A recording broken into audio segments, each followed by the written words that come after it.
जिनका करियर ही उनका उसी वजह से शुरू हुआ, वही चीज वो अंदर जाके कर क्यों नहीं रही है। देखो दोस्तों, मैं अनिल सर की मूवीज को काफी ज्यादा पसंद करती हूँ और उनकी हर मूवीज को देखती हूँ, और जितना मैंने उन्हें समझा है वो काफी खुले दिल के आदमी है, इसलिए वो इतना हार्ड स्टेप नहीं ले पाते, इतना हार्ड वर्ड नहीं बोल पाते जितना सलमान सर बोलते थे बिग बॉस में। लेकिन उसके बाद भी जो आदमी इतना ज्यादा सॉफ्ट हार्टेड है, इतना हार्ड स्टेप नहीं लेता, वो आदमी भी, वो अनिल सर भी ऐसे आदमी को रोस्ट कर रहे हैं। तो जैसा कि ये पहले से देख के आए हैं तो इन्हें ये भी समझ में आया होगा कि पब्लिक की सिंपैथी, पब्लिक का वोट किस तरफ है। यार मैंने कितनी कोशिश की, लिटरली कितनी कोशिश की कि मैं बिग बॉस पे बस एक ही वीडियो बनाऊं, लेकिन ये जो सारे कंटेस्टेंट हैं मेरी सारी कोशिश को तोड़ देते हैं, और उस पे से बिग बॉस वो तो सोने पे सुहागा कर देता है ऐसे ऐसे वाइल्ड कार्ड एंट्री को लाके। नमस्कार दोस्तों, तो जैसा कि आपने वीडियो के थंबनेल को देख के जान ही लिया होगा कि आज की वीडियो किस टॉपिक पे होने वाली है। अब भाई जब बिग बॉस हमें इतने सारे कंटेंट दे रहा है बनाने के लिए, मुझे, मेरे जैसे क्रिएटर्स को, तो भाई हम ही क्यों पीछे रहे। तो स्वागत है आपका मेरे चैनल मिस्ट्री लेवल में। आज इस वीडियो में बहुत ज्यादा मजा आएगा, तो सीरियसली दोस्तों जरा सा भी वीडियो स्किप मत करना।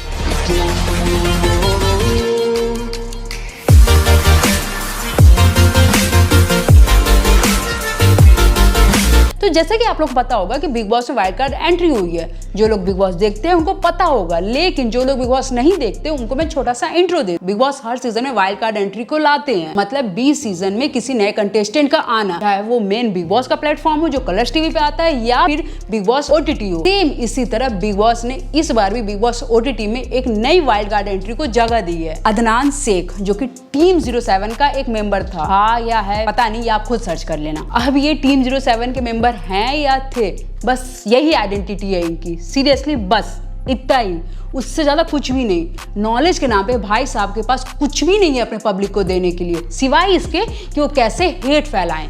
मार तो दिया तुमने उस बेकसूर तबरेज अंसारी को, लेकिन कल जब उसकी औलाद बदला ले। पैलेस्टाइन इजराइल जैसे इतने सेंसिटिव मुद्दे पे ये भाई साहब अपने ना समझ वाले वीडियो देते हैं।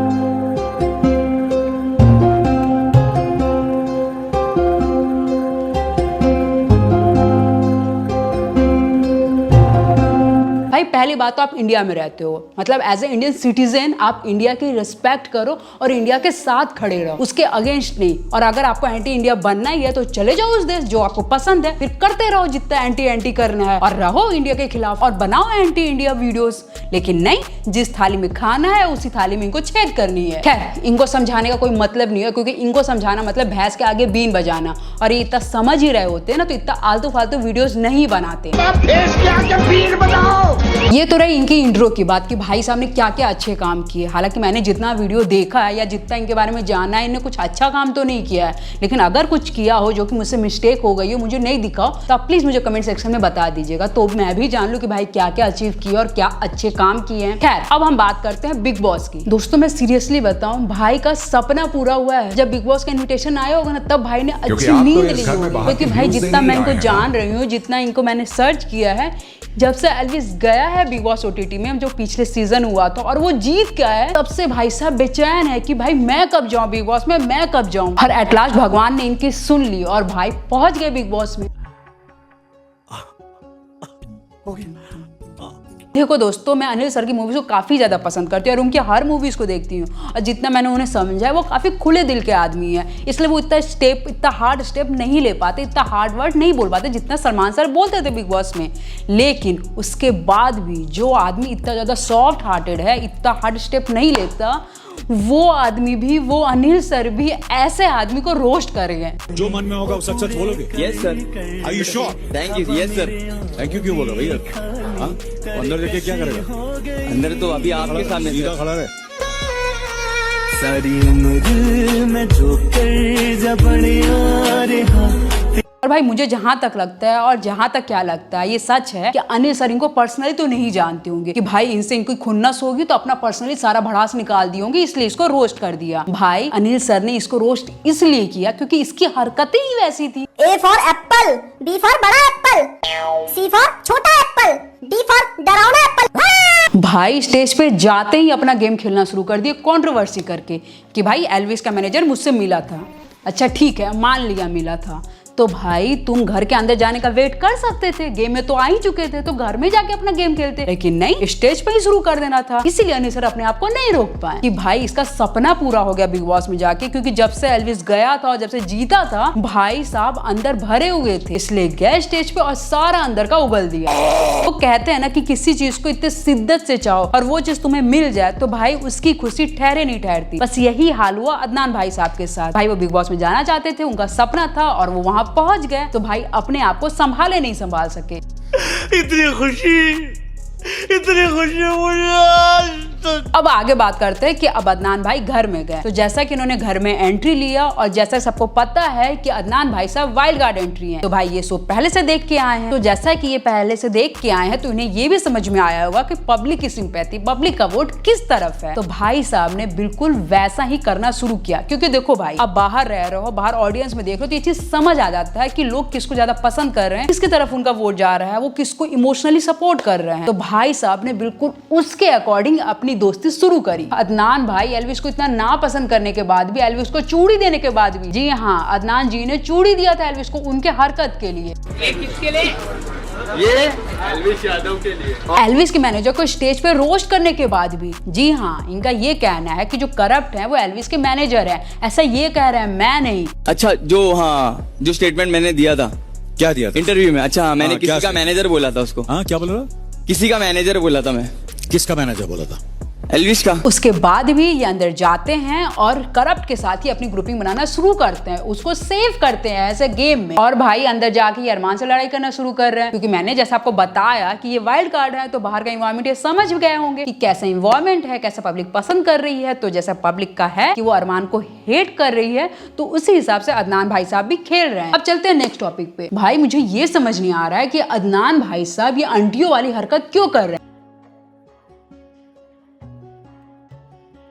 कि सना नेजी का यूज कर रही है, करप्ट विशाल का यूज कर रहा है। मतलब इनके हिसाब से सारे कंटेस्टेंट बेवकूफ हैं, उनको समझ ही नहीं है कि गेम कैसे खेलना, बस इनको ही समझ है। इसलिए ये आए हैं आई ओपनर बन के सबकी आंखें खोलने, सबको सही रास्ता दिखाने। बताएंगे कि वो मकसद है क्या। नेजी को यूज कर रही है सना मकबूल और कटारिया यूज कर रहा है विशाल को। पहले आप खुद ही सही रास्ते पे चलो, फिर बाकी दूसरे को सही रास्ता दिखाना। मतलब ये बिग बॉस के रूल बुक में लिखा है कि आप बाहर की इंफॉर्मेशन अंदर नहीं दे सकते, लेकिन उसके बाद भी भाई साहब को होशियार बनना है। और भाई मुझे तो इस बार समझ नहीं आ रहा है कि बिग बॉस कर क्या रही है। जब लास्ट सीजन में अनुराग डोभाल ने बिग बॉस हाउस की प्रॉपर्टी को तोड़ा था, मतलब बिग बॉस के घर के कप को तोड़ा था, तो बिग बॉस ने उसको पूरे होल सीजन के लिए नॉमिनेट कर दिया था एक कप तोड़ने पे। लेकिन इस बार जब इतने ब्लंडर गलतियां हो रही हैं, मतलब जब फिजिकल वायलेंस हो रहा है, जो कि प्योर लिखा है रूल बुक में, आप फिजिकल वायलेंस नहीं कर सकते, आप बाय वर्ड्स जितना बोलना है बोलो, लेकिन आप फिजिकल नहीं कर सकते। इसके बाद भी अरमान विशाल पे हाथ उठा रहा है, वो बिग बॉस के रूल बुक को तोड़ रहा है, और उसके बाद बिग बॉस उसको क्या सजा दे रही है,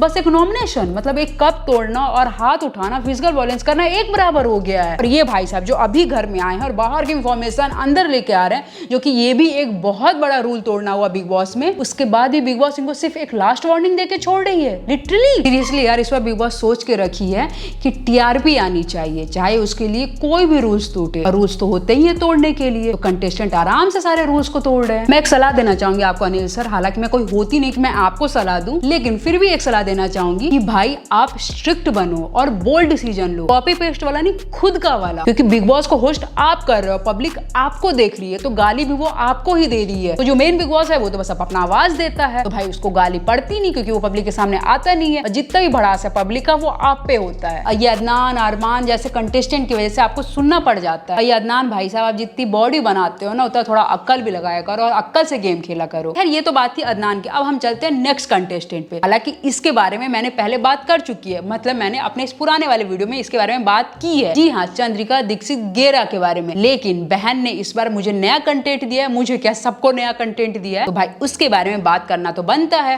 और जैसे कि मैंने पहले बताया था कि मैं एक ही वीडियो बनाना चाहती थी बिग बॉस पे, लेकिन भाई ये जो कंटेस्टेंट ही है मुझे इतना फोर्स कर रहे हैं, नहीं भाई आप और वीडियो बनाओ, तो लो अनामिका एक नई वीडियो लेके आ गई। तो जैसे कि आप लोग जानते हो, चंद्रिका दीक्षित गेरा जो कि खुद की फेवरेट हैं, हालांकि वो खुद की हो सकती है और किसी की तो है नहीं, वो बिग बॉस के घर से बाहर निकल चुकी है। मैंने सोचा भाई कि ये अंदर जाके लड़ क्यों नहीं रही है, मतलब जिस चीज के लिए इन्होंने इतनी मेहनत करी, इतना जिद्दोजहद करा, लेकिन अब समझ में आया कि बहन चुप रह के गेम खेलने आई थी। मैं विनर हूँ। मैं खुद को आपको एक चीज़ बता देना चाहती हूँ कि मैंने कभी ट्रॉफी के लिए गेम प्रेजेंट ही नहीं किया। मैं ट्रॉफी के लिए कभी नहीं खेली। मैंने मंजिल नहीं, मैंने सफ़र एंजॉय किया। मैंने सोचा पहले मैं लड़ाई झगड़ा करके अपना CV रेडी कर लेती हूँ, जिसकी वजह से मुझे बिग बॉस में एंट्री मिल जाएगी और फिर बिग बॉस के घर में जाने के बाद मैं अपना नेचर जस्ट अपोजिट कर लूंगी। बिल्कुल शांत, नहीं लड़ने वाली, सॉरी बोलने वाली, डाउन टू अर्थ रहने वाली। हालांकि इस शो में ये कुछ ज्यादा ही डाउन टू अर्थ रही हैं। लेकिन दीदी कभी कभी ऐसा भी होता है, first impression is the last impression. ये लाइन सुना तो होगा ना, सुना ही होगा, क्योंकि आपका खुद का स्टेटमेंट है कि भाई पहले आप रेपुटेड जॉब करती थी। 2 साल पहले भी मेरी बहुत अच्छी रेपुटेड जॉब थी, आज भी अच्छा कमाती हूँ, कल भी जी रही थी, आज भी जी रही हूँ। मैंने तो बस यही आपके साथ हुआ। आपने अपने फर्स्ट इंप्रेशन को कुछ ज्यादा ही लंबा रखा, इतना लंबा कि आप पुलिस अरेस्ट तक हो गई।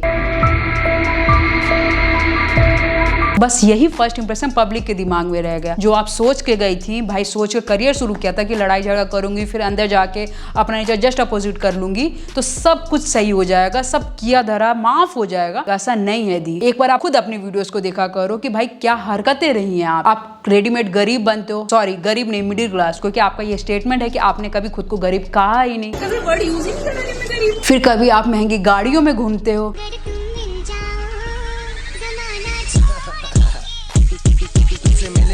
तो भाई पब्लिक इतनी बेवकूफ नहीं है, उनके सर पे सी नहीं लिखा है जो वो कुछ देखे ना कुछ समझे ना, वो देखती भी हैं और सब समझती भी हैं। इसलिए तो इतना सारा प्यार देख के आपको घर से बाहर निकलवा दिया। खैर आज के लिए बस इतना ही। वैसे मैं सच बोलूं तो बिग बॉस काफी ज्यादा इंटरटेन करती है पब्लिक को, उनके दिमाग की ऐसी तैसी करके। बाकी अगर बिग बॉस में आगे कुछ इंटरटेनिंग रहा और बिग बॉस ने मुझे फोर्स किया कि भाई वीडियो बनाओ बनाओ, तो हो सकता है मेरी आगे भी कई वीडियोस आए बिग बॉस पे। लेकिन फिलहाल मैं कुछ भी नहीं कह सकती हूँ। लेकिन हाँ, जो मेरी नेक्स्ट वीडियो आने वाली है वो काफी ज्यादा मजेदार आने वाली है, आपको देख के काफी ज्यादा मजा आएगा। तो आपको मेरी वीडियोस की नोटिफिकेशन आती रहे, उसके लिए आपको मेरे चैनल को सब्सक्राइब करना होगा और बेल आइकन को दबा के जाना होगा, ताकि मेरे वीडियोस का कोई भी नोटिफिकेशन आपसे मिस ना हो जाए। और बाकी अगर आपको मेरी वीडियोस पसंद आई तो वीडियो को लाइक जरूर करें और आपका क्या ओपिनियन है वो कमेंट सेक्शन में जरूर बताइए। और हाँ वेट, मेरे इंस्टाग्राम चैनल को जरूर ही फॉलो करें। बाकी मिलते हैं नेक्स्ट वीडियो में। जय श्री महाकाल।